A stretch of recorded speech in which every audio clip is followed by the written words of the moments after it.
E se eu te dissesse que as sementes do maior e mais devastador conflito da história foram, na verdade, plantadas em um tratado de paz? Parece um paradoxo, né? Fica aqui comigo pra gente desendegar como o mundo mergulhou nesse caos que foi a Segunda Guerra Mundial. Ah, e antes da gente começar, já deixa o seu like, comenta aqui embaixo o seu nome e de que cidade você tá falando. A participação de todo mundo é super importante pra gente. Bom, vamos começar com o número. O número que, sozinho, já conta uma história absolutamente aterrorizante. 80 milhões. É um número tão grande que a nossa mente mal consegue processar. Essa é a estimativa mais alta do número de vidas perdidas na guerra. Pensa só, isso era cerca de 3% de toda a população mundial da época, simplesmente apagada do mapa. Não eram só soldados, eram civis, crianças, foi a morte em escala industrial. Essa é a grande pergunta, né? A pergunta que ecoa até hoje. E a resposta, bom, ela não é simples. Não foi uma coisa só. Foi, na verdade, uma teia complexa de ressentimentos, de ideologias extremas e de ambições sem limites que, pouco a pouco, foi envenenando as nações e preparando o terreno para essa catástrofe. Para a gente entender de verdade esse quebra-cabeça, a gente precisa voltar um pouco no tempo, lá para o final da Primeira Guerra Mundial, a tal guerra para acabar com todas as guerras. Que ironia, né? Porque foi justamente ali, em 1919, com a assinatura de um tratado, que as sementes do conflito de 1939 foram plantadas. Um tratado que, em vez de trazer paz, acabou nutrindo as raízes de uma vingança que parecia inevitável. Esse foi o Tratado de Versalhes. E para a Alemanha, ele soou como uma sentença, não um acordo. O país foi obrigado a entregar territórios riquíssimos, seu exército foi reduzido a quase nada e ainda por cima teve que pagar uma dívida de guerra que era, na prática, impagável. O resultado, uma humilhação nacional profunda e uma miséria econômica que criaram um terreno fértil, perfeito, para o surgimento de vozes radicais que prometiam restaurar a antiga glória da Alemanha. Enquanto a Alemanha se afundava nesse sentimento de revanche, o mundo todo estava se dividindo. A Grande Depressão de 29 abalou o capitalismo, fazendo as democracias parecerem fracas, ineficazes. E nesse vácuo surgiram visões de mundo totalmente opostas. De um lado, a liberdade individual das democracias. Do outro, a promessa de ordem, força e glória dos regimes totalitários, como o fascismo e o comunismo. Era um choque de ideias inevitável. E essa escalada foi acontecendo aos poucos, sabe? Quase como um jogo perigoso de xadrez. A cada movimento, a cada país anexado, a cada aliança formada, as potências do eixo Alemanha, Itália, Japão testavam os limites do resto do mundo. Um mundo que ainda estava traumatizado com a Primeira Guerra. E a cada vez que o mundo hesitava em responder, a guerra ficava um passo mais perto. E essa hesitação toda, ela teve um preço altíssimo. Em 1939, a tensão finalmente explodiu. Só que a Alemanha não ia repetir os erros do passado. Eles desenvolveram uma nova forma de lutar, uma estratégia projetada para ser rápida, brutal e absolutamente aterrorizante. O nome dessa estratégia era Blitzkrieg, Guerra Relâmpago. E a palavra-chave aqui é velocidade. A ideia era evitar a qualquer custo aquelas trincheiras paralisadas da Primeira Guerra. Em vez disso, o ataque era concentrado, fulminante. Tanques rasgavam as linhas de defesa, aviões destruíam tudo na retaguarda e a infantaria vinha logo atrás para finalizar. O objetivo era chocar, desorientar e paralisar o inimigo antes que ele tivesse qualquer chance de reagir. E a Polônia foi a primeira a sentir na pele o poder da Blitzkrieg. A brutalidade daquela invasão foi a gota d'água. Finalmente, Grã-Bretanha e França declararam guerra à Alemanha.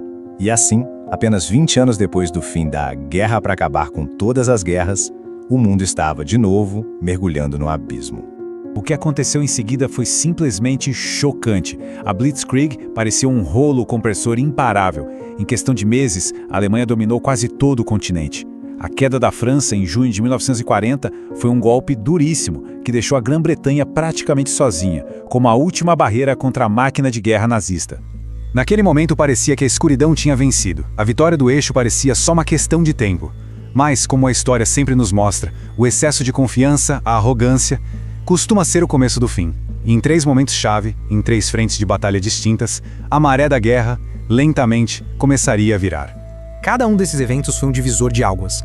Um daqueles momentos em que a história poderia ter tomado um rumo completamente diferente. E o mais curioso é que cada um deles foi resultado de um erro de cálculo gigantesco do eixo que subestimou demais a capacidade de resistência dos seus inimigos.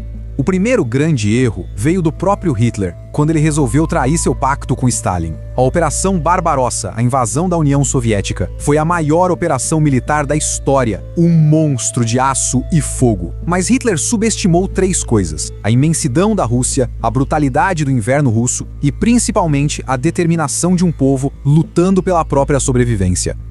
Stalingrado. Esse nome se tornou um pesadelo para o exército alemão. A cidade virou um verdadeiro inferno na terra, uma armadilha de fogo e gelo, onde a máquina de guerra nazista foi, literalmente, destroçada. A derrota em Stalingrado foi mais do que só uma batalha perdida. Foi o fim do mito de que o exército alemão era invencível. E foi o começo de uma longa e sangrenta retirada de volta para Berlim. E enquanto Hitler se afogava na neve da Rússia, do outro lado do mundo, o Japão cometia seu próprio erro fatal. O ataque a Pearl Harbor foi um sucesso tático incrível, mas um desastre estratégico monumental. Em vez de intimidar e neutralizar os Estados Unidos, o ataque despertou a fúria de um gigante adormecido, que com seu poderio industrial e militar mudaria o rumo da guerra para sempre. Agora, a gente precisa fazer uma pausa, porque a Segunda Guerra não foi só uma guerra entre exércitos. Nos bastidores dos campos de batalha, uma outra guerra, muito mais sinistra, estava acontecendo. Uma guerra de extermínio, um plano para apagar um povo inteiro da face da Terra, que manchou a nossa história para sempre. O Holocausto. 6 milhões. 6 milhões de judeus foram sistematicamente assassinados pelo regime nazista e seus colaboradores. E não foram só eles. Milhões de outros também foram vítimas. Prisioneiros de guerra soviéticos, poloneses, ciganos, pessoas com deficiência, homossexuais, opositores políticos, qualquer um que não se encaixasse na visão de mundo doentia dos nazistas. O mais assustador sobre o Holocausto foi a sua frieza, a sua eficiência industrial. Tudo foi metodicamente planejado. Primeiro, as leis de segregação. Depois, o confinamento em guetos. Em seguida, o transporte em trens de carga. E, por fim, os campos de extermínio como Auschwitz, com suas câmaras de gás. Foi a burocracia a serviço do genocídio. Foi a industrialização da morte. Com a maré virando de vez no leste e o gigante americano entrando com força total no oeste, o destino do eixo estava selado. A última fase da guerra ainda seria extremamente sangrenta, mas a vitória dos aliados, que antes parecia uma esperança tão distante, agora era uma questão de tempo. O Dia D foi a maior operação anfíbia de todos os tempos. Sob uma chuva de balas e fogo, centenas de milhares de soldados aliados desembarcaram nas praias da Normandia, na França, abrindo a tão esperada segunda frente de batalha na Europa. A partir daquele momento, a Alemanha estava sendo espremida por todos os lados. O colapso era iminente. E 1945 foi o ano do fim. Os soviéticos avançando pelo leste e os aliados pelo oeste se encontraram no coração da Alemanha. Hitler, acuado em seu bunker em Berlim, tirou a própria vida. E dias depois, a Alemanha se rendeu. A guerra na Europa tinha acabado. Mas no Pacífico, o Japão se recusava a ceder. A resposta americana foi uma demonstração de poder que chocou o mundo.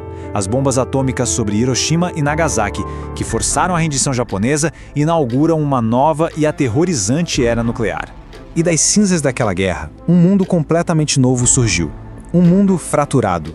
A Europa estava em ruínas. 2 novas superpotências, Estados Unidos e União Soviética, emergiram, e a rivalidade entre elas daria início a uma nova guerra, a Guerra Fria. Na tentativa de evitar que uma tragédia como essa se repetisse, foi criada a Organização das Nações Unidas, a ONU, uma tentativa de manter a paz.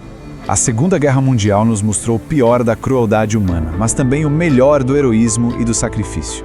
E mais de 75 anos depois, a pergunta que fica é: será que nós, como humanidade, realmente aprendemos as lições? O que você acha? Deixe sua opinião aqui nos comentários, quero muito saber o que você pensa. E claro, se você gostou dessa análise, não esquece de deixar o like e se inscrever no canal para não perder as próximas. Até mais!